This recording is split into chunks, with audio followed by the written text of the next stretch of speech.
Man, we're just drowning in good episodes this week, aren't we? Hello, Morgan. Hello, Nolan. We are drowning. Why are we drowning? Well, we're 20,000 leagues under the sea. I don't know if you know this, but that's pretty deep. That's pretty deep. Yeah. Welcome, everyone, to It's a Wonderful Podcast. That is Nolan Dean.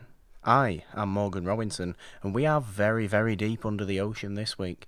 20,000 leagues, I found out, would mean that someone could travel about 2.5 times around the Earth. So it's impossible to actually get 20,000 leagues under the sea.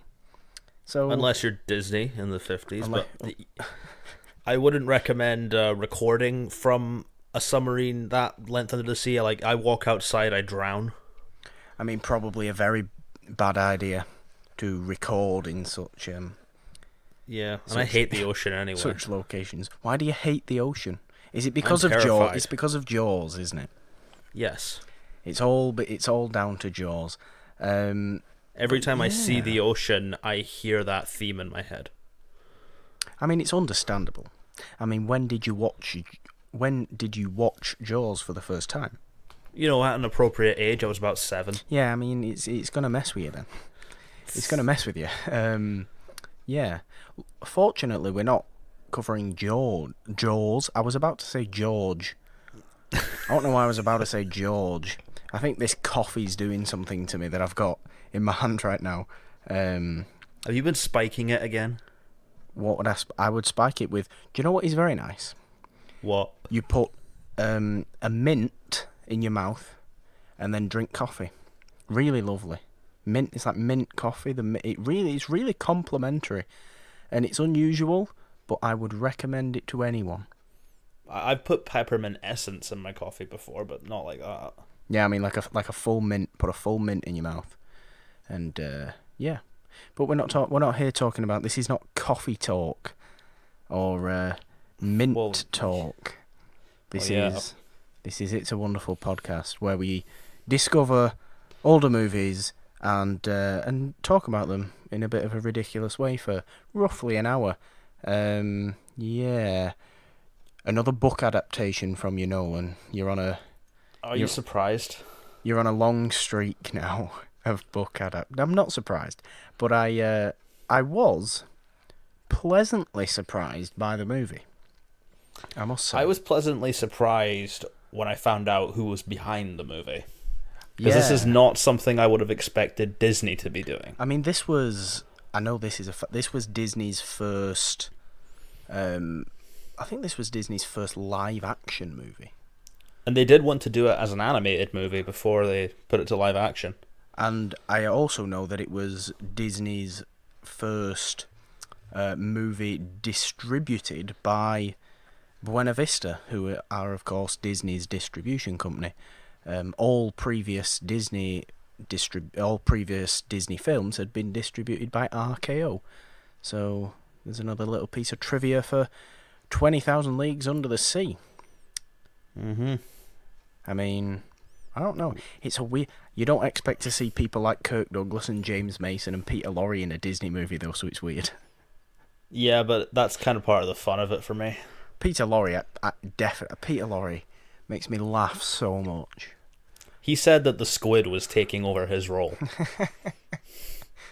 which I thought was quite funny. Oh, there's something so impressively charming about Peter Lorre, because he's just I don't know if it's the way he looks, but he's very hypnotic. He's got those sort of slightly bulging eyes, which really work for like the shock that his characters often have, and he can play creepy really well, but he can also play like somewhat of the comic relief like he does in this movie really, really well. I think he's got fantastic comedic timing for, obviously, I think he was Austrian or Austro-Hungarian, I think. European.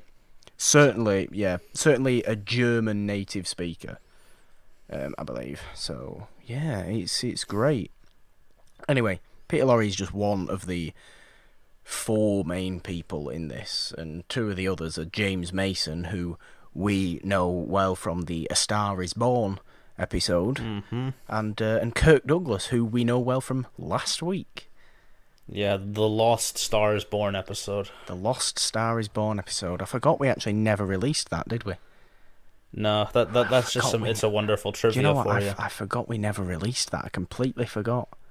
We didn't actually do it. That was such a good. Oh, now I'm sad. Well, I'll get you back to being happy. How about this movie, though, man? Oh yeah, I mean, you brought up Jaws before, and It's got a very similar vibe. You could watch this and Jaws, and this and Jaws would be a great double feature. Oh, definitely. And definitely better than most of the Jaws rip-offs that followed Jaws. What about Jaws and Sharknado? I mean, Sharknado is just something I watch if I'm really drunk. Yeah, I can believe. Is Sharknado even a rip-off of Jaws, though? I feel like Not really. No. I'm pretty sure Sharknado was produced on a dare. Quite possible, but hell, there's, 6 of them now? They've done well enough. They must have done. They're the room of shark movies. Movies about the ocean is that a little genre that? I mean, we've got Aquaman next month. We do have Aquaman next month. This month, what date is it? No, next month. It is still November, as when this episode is going up. Yeah, next month is Aquaman. We're all getting into the ocean spirit. We like going very deep under the ocean. Maybe not 20. Maybe Aquaman doesn't necessarily go 20,000 leagues deep, but hell, he might fight a giant squid. That's very possible. I don't know. I haven't seen it. Neither. But I guess I should talk about why I picked this. Please do. Well, it's a book adaptation for one. Obviously. And I've got a big thing for genre fiction. Just I love the sort of escapist stuff you get from that, and I was expecting just like a monster movie with this thing, like a really cool monster movie. But what I wasn't expecting was everything else. Mm-hmm. And that's something that I think that separates sci-fi and sort of genre sci-fi, like it's like adventure sci-fi. Yeah, like if I could use a sort of modern example, Blade Runner is not the same kind of sci-fi that Star Wars is. Yeah, exactly. But they've each got their elements of sci-fi in them. But 20,000 Leagues Under the Sea kind of does both. It has its cake and it eats it too. It's got this really fun adventure looking for the Nautilus submarine and then fighting a big squid, but it's also got this really haunting message about the effects of war. Yeah. Which I wasn't expecting and was pleasantly surprised by. It's kind of it kind of takes like a big I don't know, it talks a lot about humanity and people's desires and stuff like that. Captain Nemo himself loves being. That's a very subtle name, isn't it? maybe it's a very, very subtle name from Pixar. Yeah. But they're going to find him. They're going to find him. He's kind of a. I don't know. He's kind of eccentric, but in a kind of like a bachelor way. Yeah, he's not necessarily a pleasant person to be around, but by no means is he villainous. No, he's just kind of like he's a bit standoffish, which is understandable when you find out that he really likes life at the bottom of the ocean in his submarine because he is free there. He would probably like that. Was that James Bond movie where the guy wants to build a city under the ocean? I haven't a clue. It's one of the Roger Moore ones. Is it? Might be The Spy Who Loved Me. The Spy Who Loved Me. I don't know. All the Roger Moore ones blend into one for me, apart from the first two. I don't know. I've no idea, but yeah, James Mason or Captain Nemo. Captain Nemo would very much want to build a. And I mean, he has his own island. Well, But, as you'd I mean, expect for a guy living in the sea. that also doesn't last long. No. He, I don't know. Obviously, we always talk about spoilers on this show, and this week is no different. Captain Nemo decides to blow up his island because he doesn't want his research getting out, is what I read into it, I think.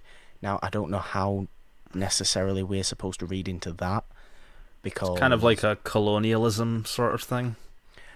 Yeah, I mean, there is that, because we go, I think they say it's Papua New Guinea that they end up at, and there are sort of natives there, where Kirk Douglas, who plays a guy called Ned is his name, who's one of the people that go looking for the submarine in the first place.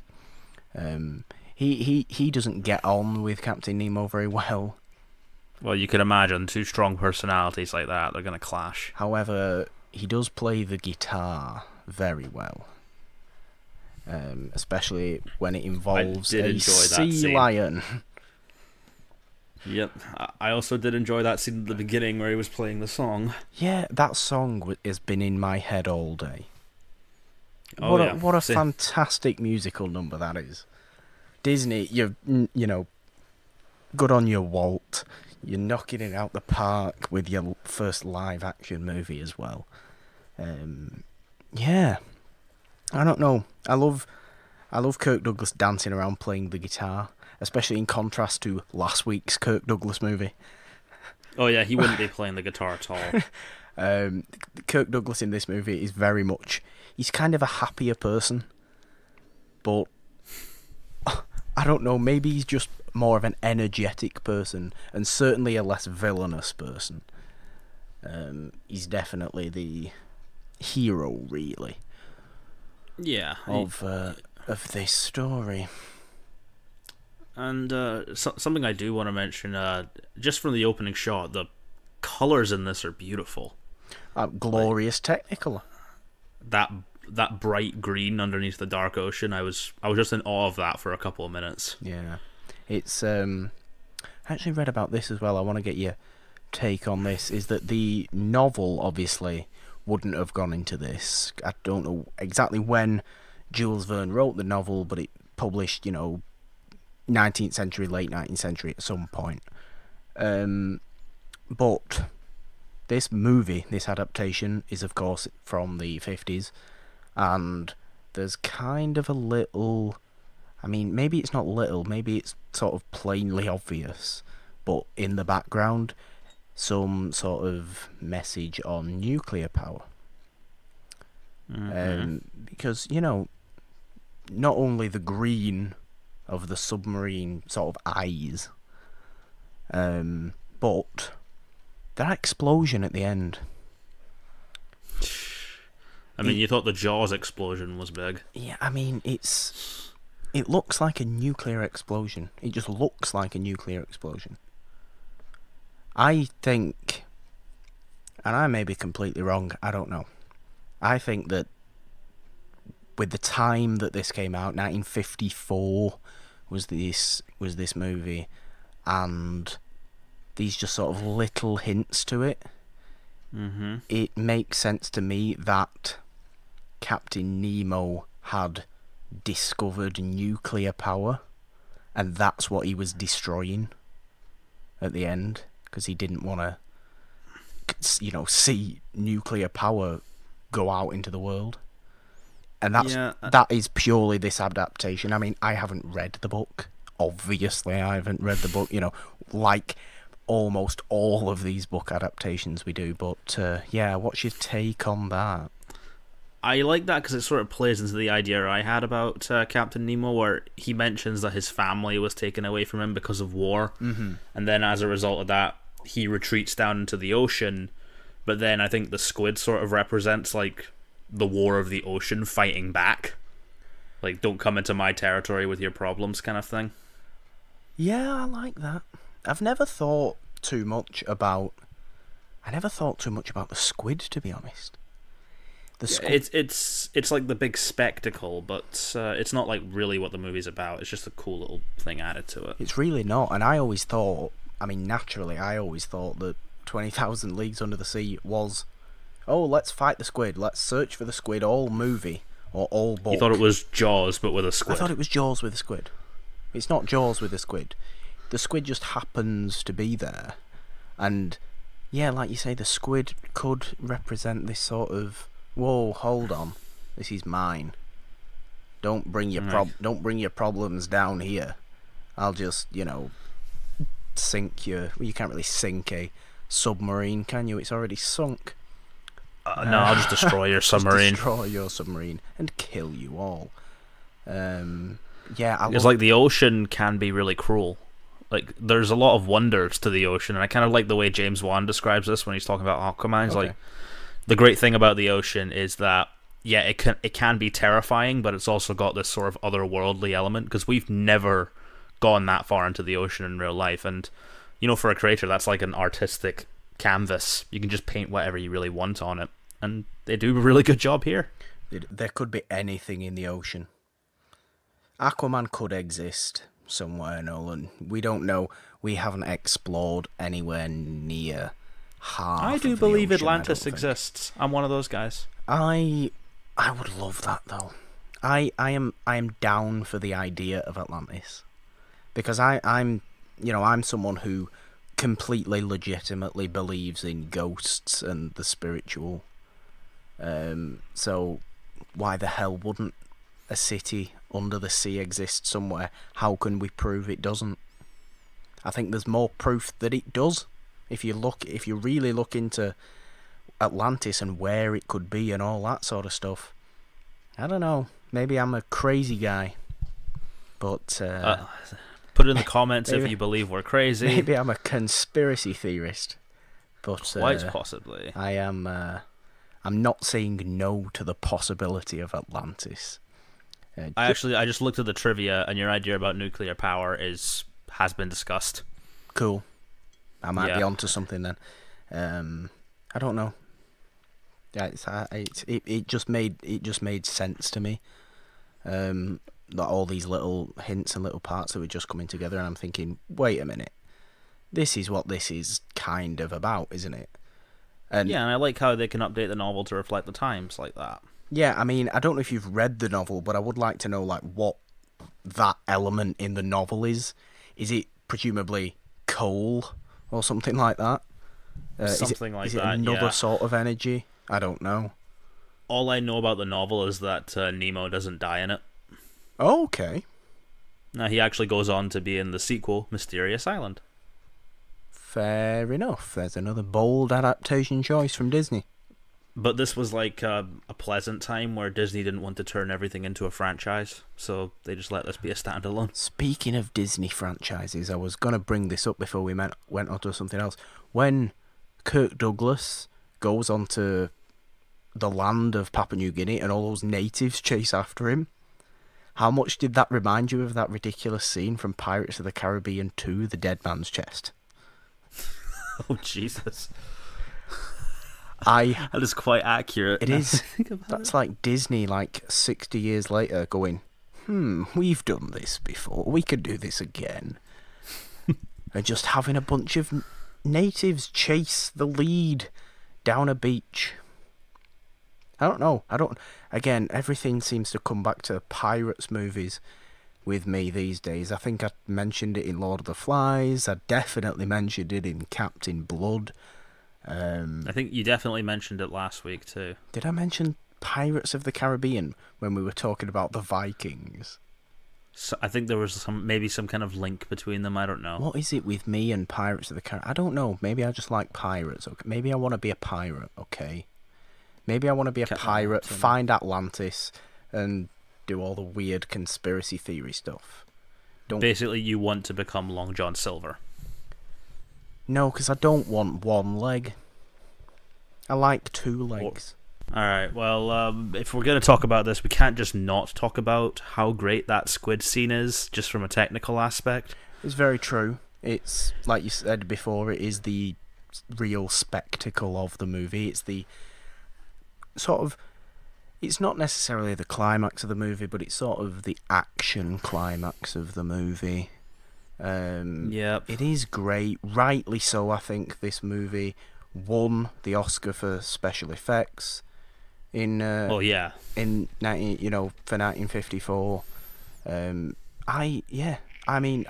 first time we even see the squid, I was thinking this is legit good effects for the early to mid 50s. This is seriously I prefer that with monsters. Like, you see now with monsters, it's a lot of CGI, especially in shark movies. Yeah. And you can bet if this was a remake, they'd do a CGI squid. Oh, definitely. But I mean, I'm not even thinking of it like CGI versus practical. I'm just looking at practical compared to later practical. And this holds up to things that were done in practical in the 80s. So, Oh yeah. I mean, I thought the squid looked great. I thought the scene of the squid battling the Nautilus, the submarine, was great as well. It was really sort of, like I say, you always get these battles towards the end of an adventure movie, whatever it is. And yeah, I mean, you get the one in Jaws, obviously, but that's obviously kind of right at the end. But yeah, this one, squids. I don't know what your thoughts on squids and octopi is the correct grammatical term there. Do you like octopuses or octopuses? I don't know what the term is. I think it's octopi. Yeah. I mean, I like calamari. That's fair. You would eat the giant squid from 20,000 Leagues Under the Sea. I mean, could you imagine the amount of calamari that would make? I mean, yeah, it'd make a lot. It'd make a lot. It'd make a lot of it'd make calamari enough to feed one family for a month. Probably more. Probably less if it was me, because calamari is like, that's. I don't think I've ever eaten calamari in my life. It does not appeal to me to eat the tentacles of a squid. It is delicious. It may very well be, but it's like eating snails. I can't do it. I wouldn't want to. I never want to. There are certain... I mean, obviously snails isn't a seafood. There are certain seafood that I really do like. And then there's stuff like... I'm not going to throw mussels into my mouth.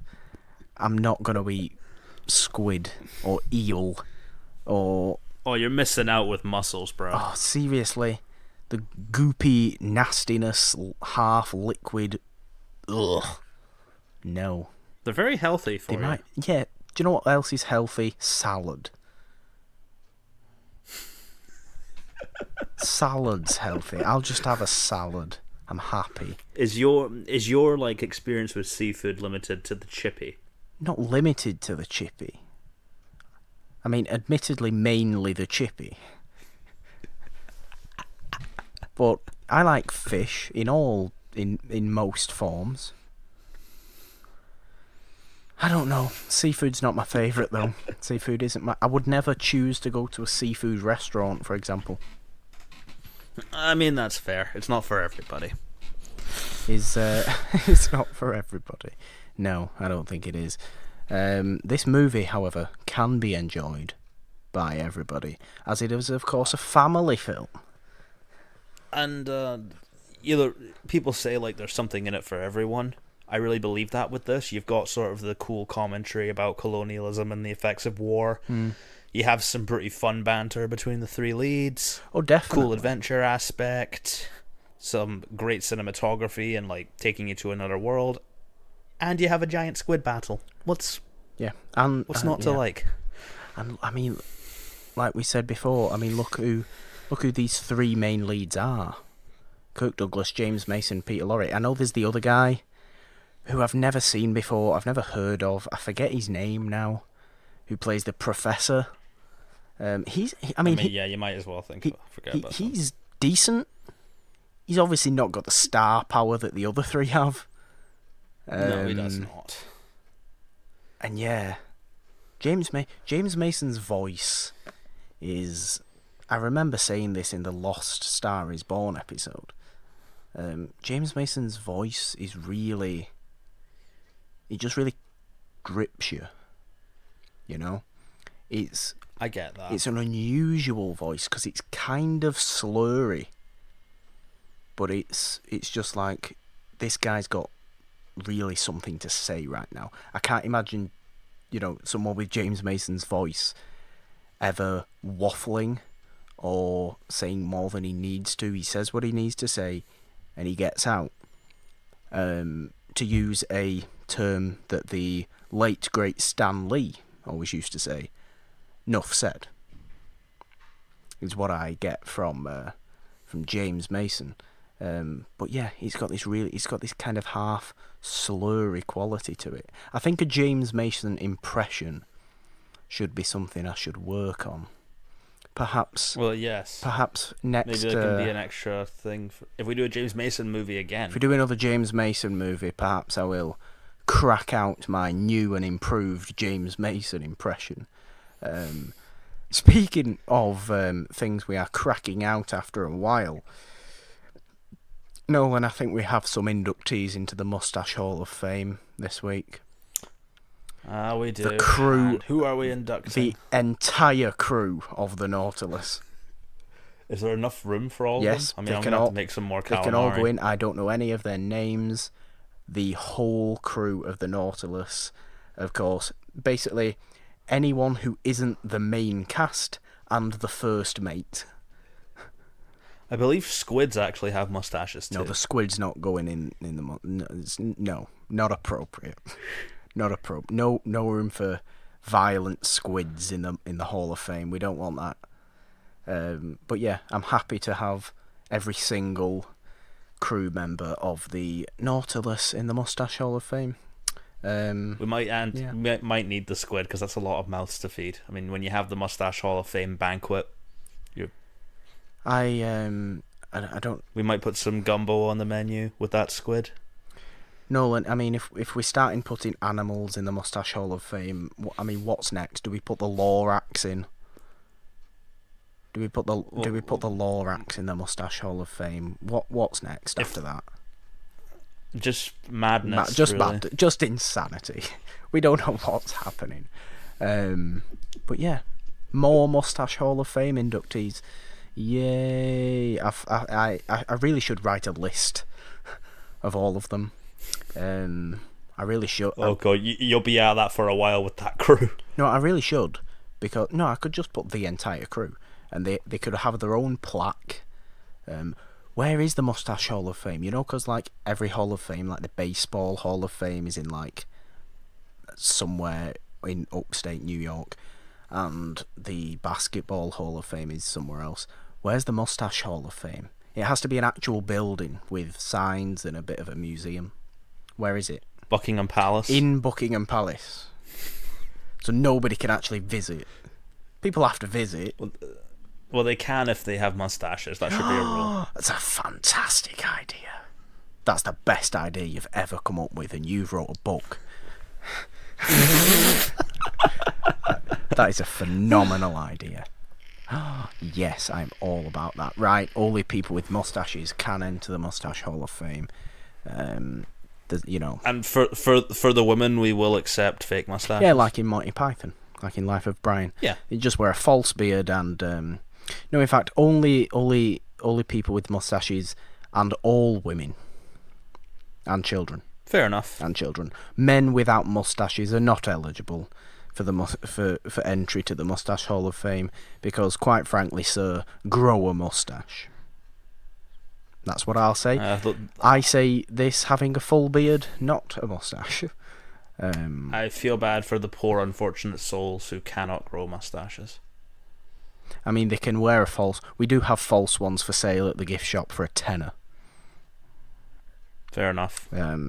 We have to. They come in all shapes and sizes. We have to weasel money out of these people somehow. I mean, it's Buckingham Palace that's taking place. Oh, that's true. Yeah. I forgot about that. Maybe we shouldn't weasel money out of people. I don't know. I'm just trying to be a good person, okay? I'm pretty sure the Queen wouldn't be too happy about serving calamari there, though. I don't think the Queen likes mustaches. What member? I don't know. Imagine if Prince William just up and grew a mustache. Would she be amused? I would be amused. It'd make him more interesting. I don't know. Anyway, should we talk some more about 20,000 Leagues Under the Sea, Nolan? Yes. Besides just the opening with the submarine, I do like this little townspeople freaking out about everything. Yeah. Section. There's a monster. Is there though? Yes. No, there isn't. There's a monster. You get it it's the same in every movie like this, but yeah, it's nice. But you could argue that the monster is the Nautilus submarine with the whole nuclear power Oh, plant. it absolutely is. I mean, you originally sort of think it is. And the submarine is man-made. Man is the real monster. Man is always the real monster, if we're being honest. Especially if it's Interstellar, where he's literally called Man. Look at any movie ever. Man is the real monster. I mean, it sounds like a cheesy line. Kind of true, though. Kind of very true. Yeah, I can't disagree with I kind of like that reading, though. Of course, Nolan, I don't know if you've been singing Whale of a Tale all day like I have. I can't say I have, because I've been trying to fix my internet all day. I see. That's you're not trying to fix your internet, just whistling. That's what. No. Or were you just getting no. very annoyed? Getting very annoyed, and my brother has a thing for playing Eazy-E in the background for some reason. Eazy-E of all things to play, not NWA, just Eazy-E. He's got a fascination for Eazy-E right now. I mean, I have no input there because I don't really listen to that sort of stuff, to be honest with you. I can't imagine you listening to NWA. I mean, no, I just nothing against it, obviously, but you listening to NWA be like your grandmother going to a Deadmau5 concert. That's what if my grandmother likes Deadmau5? You don't know her. She might. I've met your grandmother. That's She true. definitely does not like Deadmau5. That's true. You have done. Fair enough. Yeah, we were talking about 20,000 Leagues Under the Sea again before we got onto that. I just wanted to mention the wonderful Kirk Douglas musical number again. It is a great musical number. Like, I'll probably get I might actually try to learn it on guitar once I get a guitar in this. There's a nice little dance that goes with it as well. You've got a guitar in that little shed of yours. I have. It's not my guitar, but there is a guitar. You could start playing it. Play some Whale Tales. I don't want to play the guitar. The guitar is a musical instrument that I am not cool enough to pull off. Look at me. I have to play. Clearly, I'm made for like playing the piano. Or I was gonna say the Glockenspiel. Or the Glockenspiel. I couldn't be a drummer. It just wouldn't happen. I couldn't play the guitar. It's just not right. Could you be a squid hunter? No, I could not be a squid hunter. But I have been doing quite well hunting various animals on Red Dead Redemption 2. Which I'm surprised you're playing. So to be honest. I'm just playing it because it's on my brother's Xbox. That's the only reason I'm playing it, and I just thought, let's put this on for a bit, see what's what, and I'm kind of getting really into it. So, have you played the first Red Dead? No, never did. But I heard good things about this one, so I thought, well, let's just see what happens. And I'm very much enjoying, you know. Obviously, I'm not a hunter in real life. Clearly, you're just enjoying hunting animals in Red Dead. Yeah, because there's no consequences. I don't want to kill any real animals. But fair enough. You can't hunt squids in Red Dead. No, you can't. I've been doing very well hunting deer and you can hunt squid, bison. however, in that really obscure Jaws PS2 game. There's a Jaws PS2 game? What? You play as the shark. Madness. And you get to go wreak havoc on Amity Island. Absolute. It's like Grand Theft Shark. Absolute insanity. Ridiculous. Nolan, did you know that there was a very famous Disneyland ride of 20,000 Leagues Under the Sea? I didn't know that, but I could believe that. Yeah, apparently it was one of like the best things they ever did. Also, I assume it's being replaced by I don't know. I think now it is some Actually, sort of Pirates of the Caribbean probably would have replaced that. No. I mean, Pirates of the Caribbean was one of the original Disney rides in the 50s. It was definitely one of the original rides. Mind you, maybe this was. I don't know, but I do know that there was a very famous ride based on 20,000 Leagues Under the Sea that allegedly was very sort of ahead of its time, and you actually went in a submarine underneath the lagoon at Disneyland, and you were shown all these scenes, and I believe Atlantis popped up in that, and obviously the squid, you see the squid attack another submarine, I believe, and obviously you'd come back up and enjoy the ride, but that went into disrepair, that ride, and it has not been there since the 90s, I believe. That's a shame, because a 20,000 Leagues Under the Sea ride sounds awesome. It really does. I would have loved to go on that. It's worth looking up just a little bit on, because I did earlier on when I was watching the movie. I was just looking up little interesting things about it, and found out that there was this really famous ride. So that was kind of cool, because I like theme parks, and Disneyland is great. Well, there is a plan to make a remake of 20,000 Leagues Under the Sea. Isn't that called Aquaman? I wish. Isn't it coming out next week? Or in 2 weeks? Last I heard, that piece of shit Bryan Singer was going to be directing it, but I don't think that's going to happen. No, the movie's probably not going to happen then. But if it did, I mean, who would you see as Captain Nemo? Because I was thinking Oscar Isaac. Oscar Isaac is a very good choice. Oscar Isaac is a remarkable choice. I think you've hit the nail right on the head there. I'm trying to quickly think of someone that would be better. Yeah, I mean, because Oscar Isaac can play slightly unhinged creepy as well. I'm happy going with that. Yeah. I'm very happy going with that. But I don't see how a remake would be able to top how iconic that squid scene is in this one.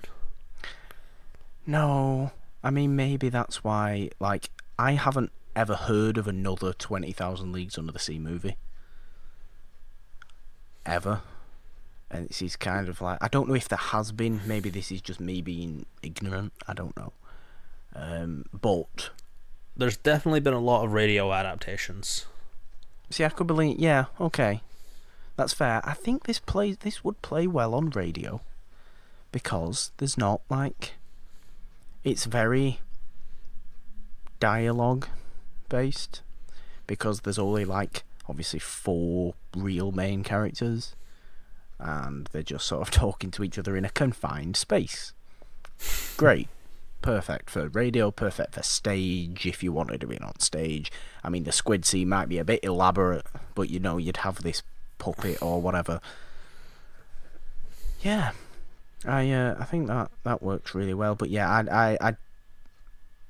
I wouldn't want to see a modern remake of this story, because yes, it would feel like bringing it back to Pirates of the Caribbean again. It would feel like the Kraken scene from Pirates of the Caribbean, where the ship just gets utterly destroyed by about 4,000 flailing tentacles, and Jack Sparrow ends up getting eaten by the Kraken.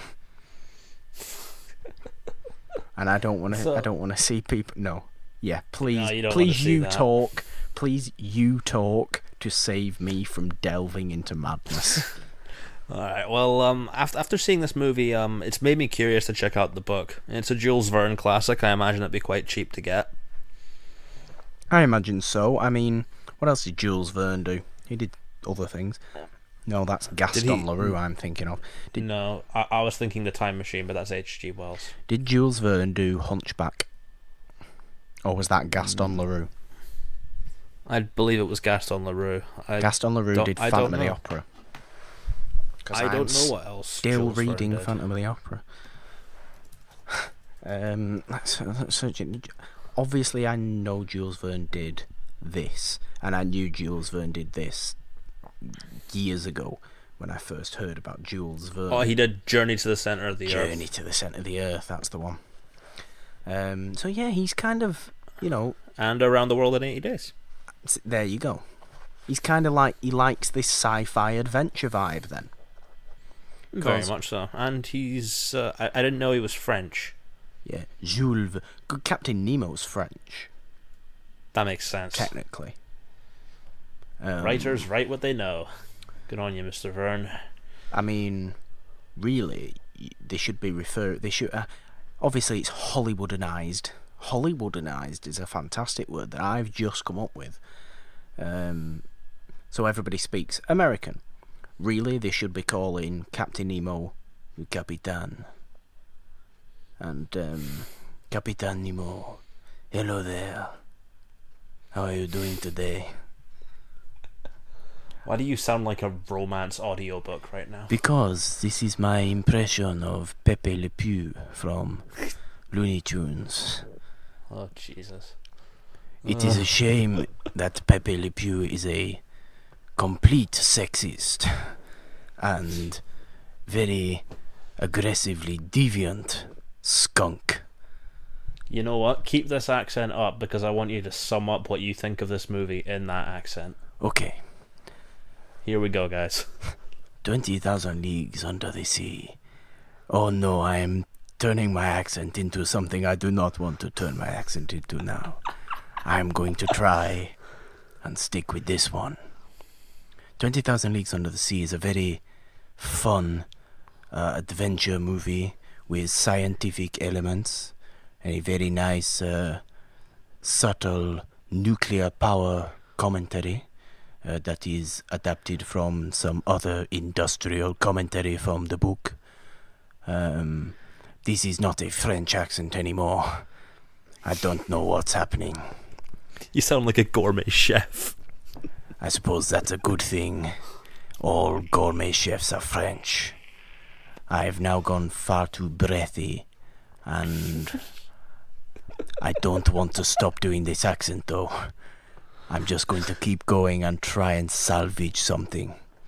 Well, we're lucky that most people listen to this show because of our accents, which frankly I don't get. Most people listen to this show because of my accent. Right now, I don't think so.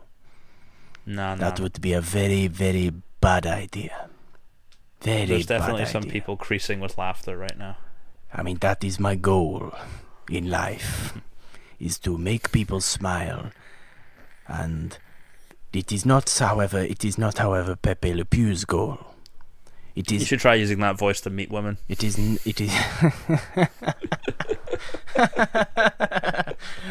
Oh, for God's sake, Nolan, you've made me stop.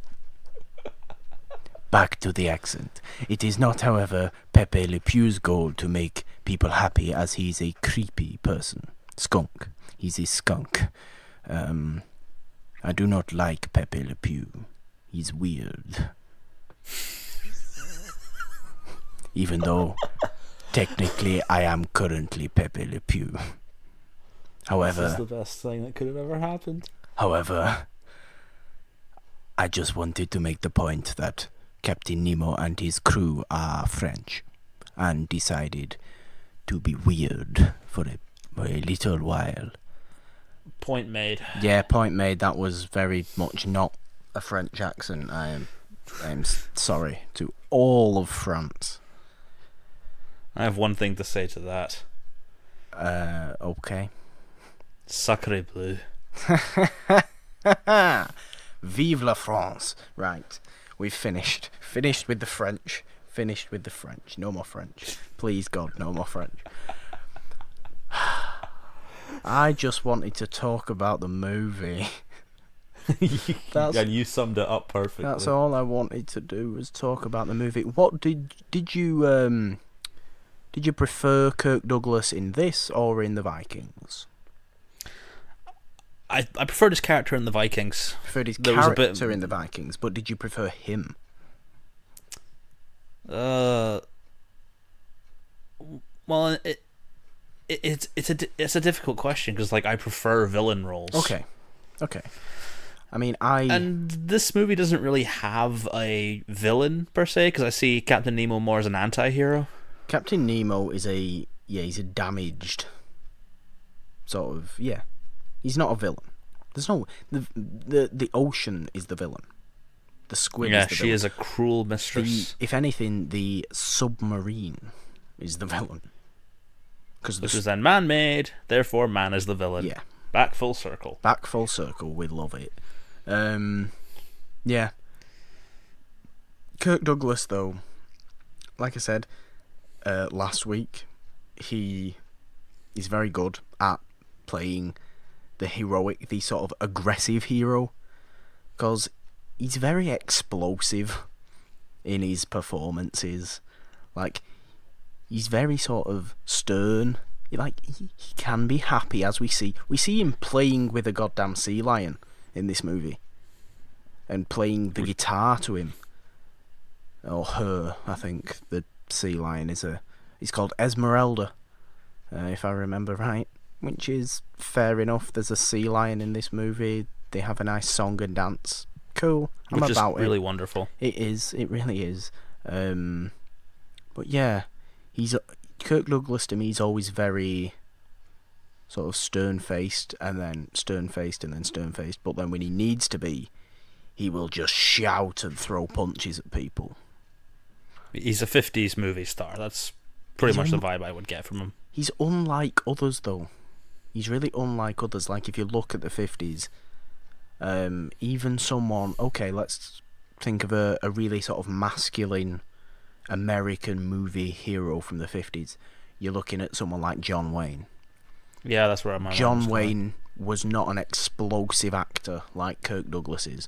John Wayne was always very powerful and intimidating, but he was not like... He did not have the energy of Kirk Douglas. Someone like... I don't know... Who else have we got? Even compare him to Jimmy Stewart. Okay. Jimmy Stewart, he's very different, obviously, because he's very charming. He plays different type of roles.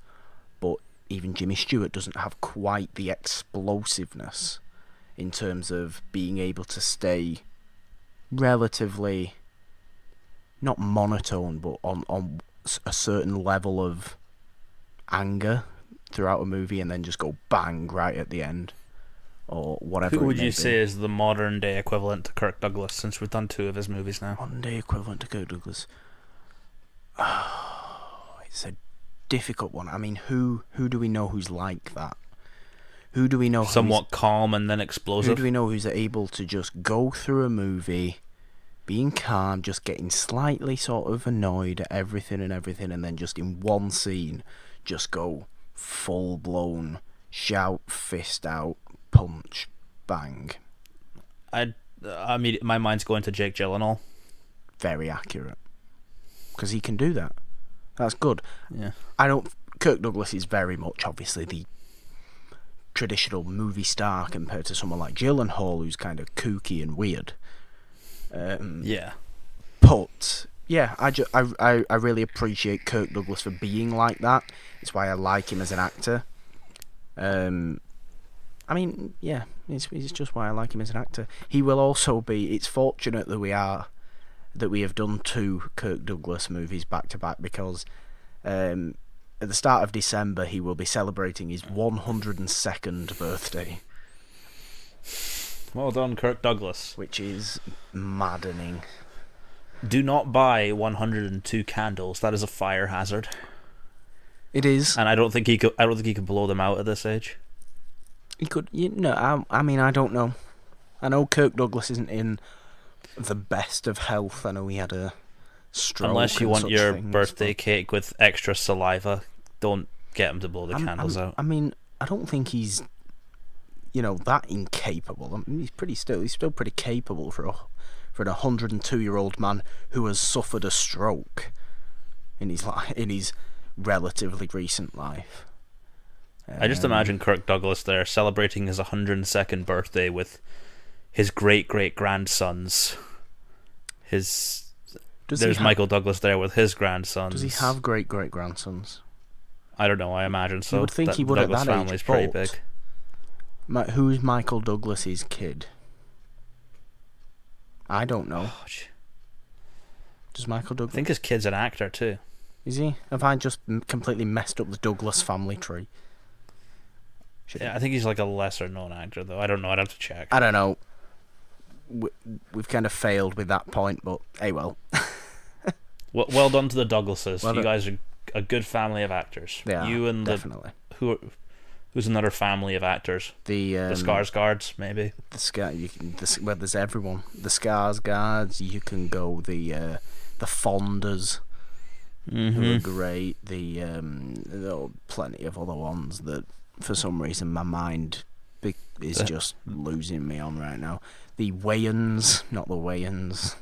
The Hemsworths. The Hemsworths. Anyone, apart from the fact that there is only one good Hemsworth. Fair point. And I stick by that. No one beats the Fondas, though. Yeah. No one beats the Fondas. I'm sorry, you just don't. Yeah, 20,000 Leagues Under the Sea. Let's actually wrap up what we're talking about with this movie. Nolan, you picked it. Are you pleased you picked it? And a couple of final thoughts. I'm pleased I picked this because I expected just a big, fun, stupid blockbuster with a giant squid, and what I got was a really great exploration of the effects of war, colonialism, a great sort of anti-hero character, and to top it off, a pretty cool calamari climax. That's what I'm going to call it from now on. The calamari climax.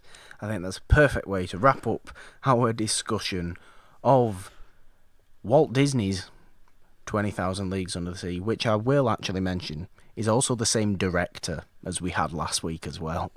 Richard Fleischer. I mean, they're so different in tone.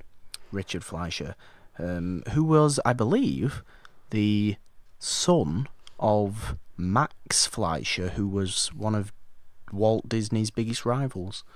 So there was some trivia about that, that's kind of funny. There's a bit of an interesting little tidbit there.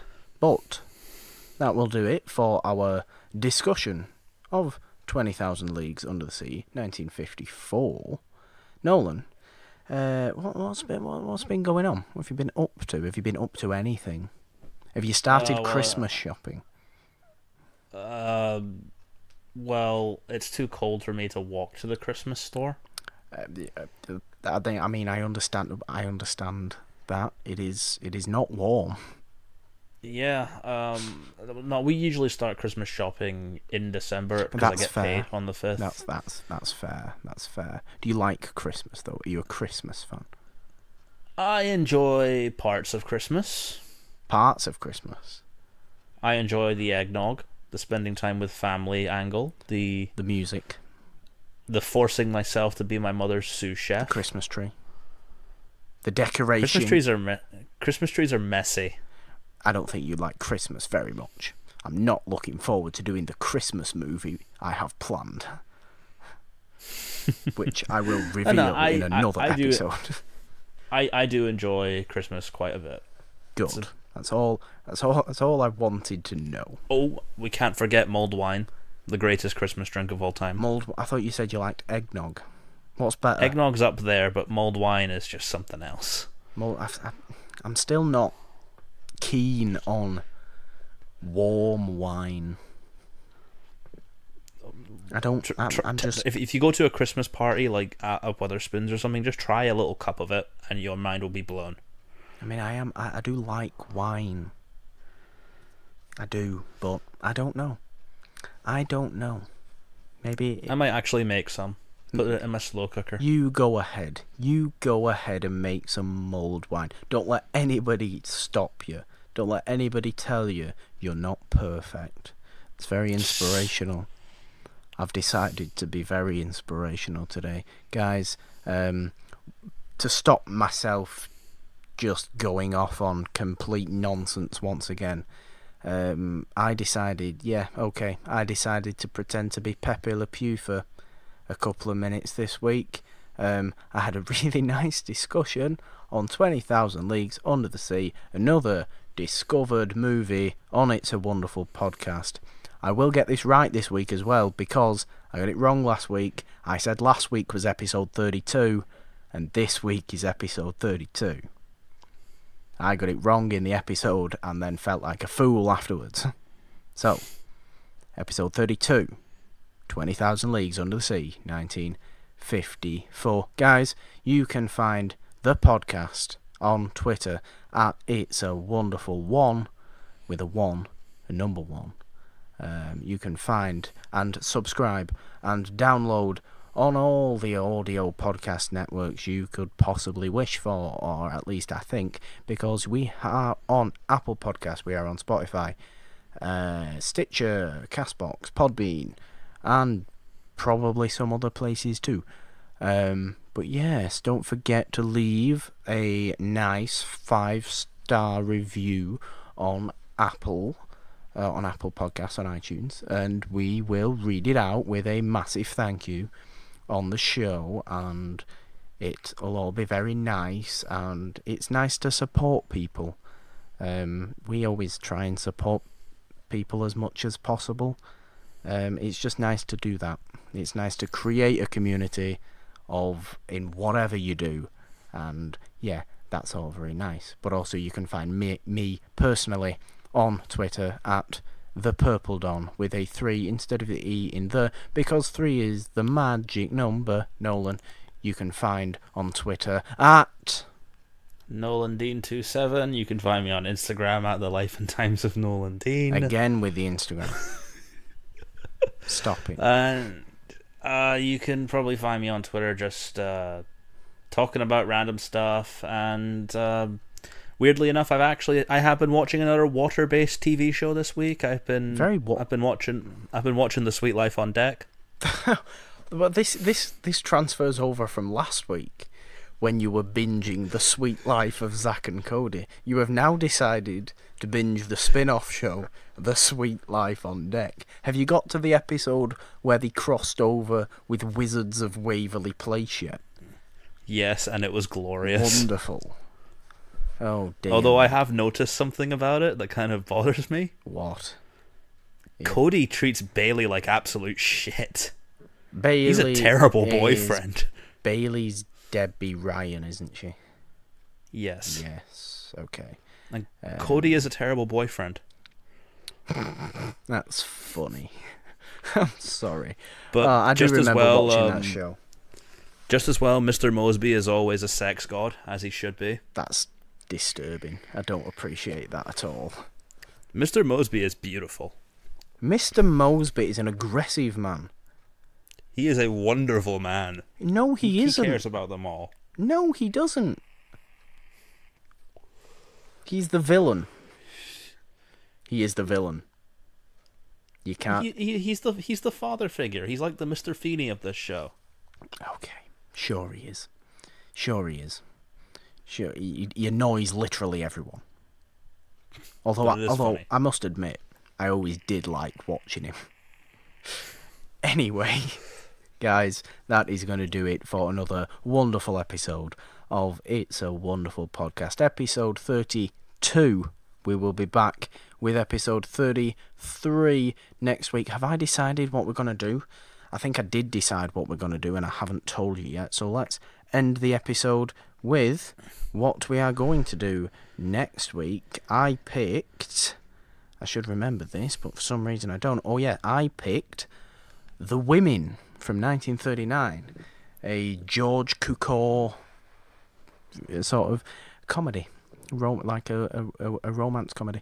I have been trying to watch this movie for quite a long time because it's got an slightly insane cast, and I love George Cukor films, So, yeah, The Women from good. 1939 is going to be It's a Wonderful Podcast episode 33. So join us next week for that, if you would, be so kind as to do such a thing. But, guys, until next time, goodbye from me, Nolan. See us out. When you're having calamari, always remember to put salt on right after it's cooked. See you guys later. Bye.